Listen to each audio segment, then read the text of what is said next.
The rain hammered against the corrugated metal roof of Jake Morrison's salvage shack like bullets from heaven. He'd grown accustomed to the sound over his 15 years on Kepler 442b, a backwater mining colony that the Galactic Trade Consortium had forgotten existed.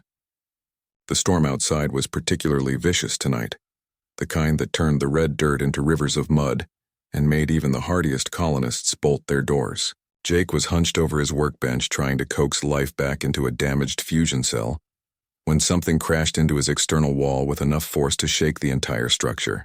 He grabbed his plasma rifle, old habits from his military days, and cautiously opened the reinforced door. What he found defied explanation.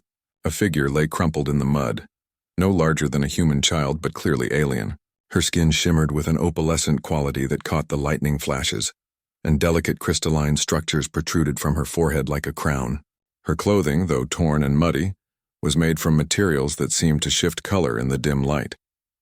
Most striking were her eyes, large silver orbs that held an intelligence far older than her apparent age.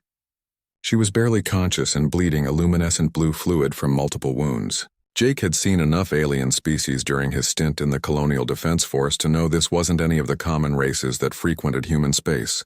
This being was something else entirely, something important judging by the obvious quality of her garments and the way she carried herself despite her injuries. "Easy there," he murmured, holstering his weapon and kneeling beside her. "You're safe now." The alien silver eyes focused on him with difficulty. When she spoke, her voice was like wind chimes in a gentle breeze, and the universal translator in his ear struggled to process her language. "Please. They must not find me." Without hesitation, Jake scooped her up. She was surprisingly light and carried her inside his shack. He cleared his cot and gently laid her down, then began administering basic first aid. His military medic training kicked in as he cleaned her wounds and applied emergency biogel. The alien drifted in and out of consciousness, occasionally murmuring words in her musical language. For 3 days, Jake nursed her back to health. He shared his meager rations, gave up his bed, and stood watch through the nights. He didn't ask questions. Something in her eyes told him that whoever was hunting her meant her serious harm, and Jake Morrison had never been one to turn away someone in need. On the 3rd night, she was finally strong enough to sit up and speak clearly. "I am Zilara," she said, her voice carrying a regal authority despite her weakened state. "Princess of the Ethereal Dominion. My father's enemies staged a coup. They killed my family. I barely escaped." Jake nearly dropped his cup of synthetic coffee. The Ethereal Dominion controlled 1/3 of the galaxy's known space, commanding technologies that made human achievements look primitive. Their royalty were rumored to be nearly immortal, possessing psychic abilities that bordered on godlike. "Well, Princess," Jake said after a moment, "you're welcome to stay as long as you need. Nobody's going to find you in this corner of nowhere." Zilara studied him with those silver eyes. "You do not bow. You do not ask for reward. Why do you help me?" Jake shrugged. "Because it's the right thing to do. Where I come from, you don't leave someone bleeding in the rain."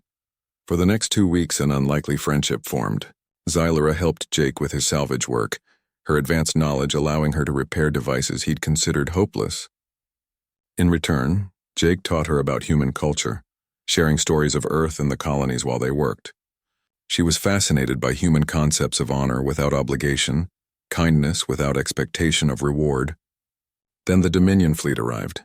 Jake woke to the sound of massive ships descending through the atmosphere. Through his window, he could see vessels that dwarfed entire cities, their hulls gleaming like captured starlight. Zilara stood beside him, no longer the injured refugee he'd found in the mud. Her bearing had transformed. She stood like the royalty she was, radiating an otherworldly authority. "My people have found me," she said softly. "The loyal houses have won the Civil War." Jake nodded, feeling a strange mix of happiness and loss. "Good, you should be with your own kind." "Jake Morrison," she said, turning to face him fully. "You saved the last heir to the Ethereal Dominion. You asked for nothing in return. You showed kindness when the galaxy showed me only cruelty." The largest ship landed in the field beside his shack, and beings that looked like living starlight emerged. They formed a procession toward Jake's humble dwelling, moving with the grace of angels.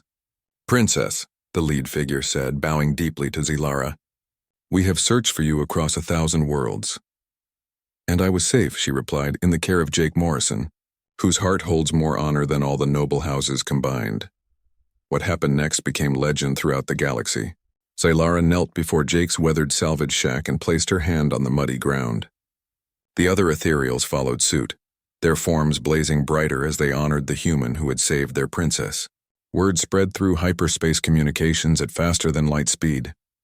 The ethereal dominion, the most powerful civilization in known space, had formally acknowledged a debt to humanity. Jake Morrison, junk dealer and forgotten colonist, became the first human ever to be granted the title of Honored Friend of the Dominion.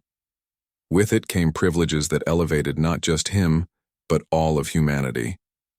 Trade agreements that had been stalled for decades were suddenly fast-tracked. Human colonies received advanced technology and protection. Earth itself was granted a seat on the Galactic Council. Years later, when asked why she had honored one human so greatly, Princess Zaylara would always give the same answer. Because when I was lost, alone and afraid, Jake Morrison didn't see an alien princess or a political opportunity. He saw someone who needed help, and he helped.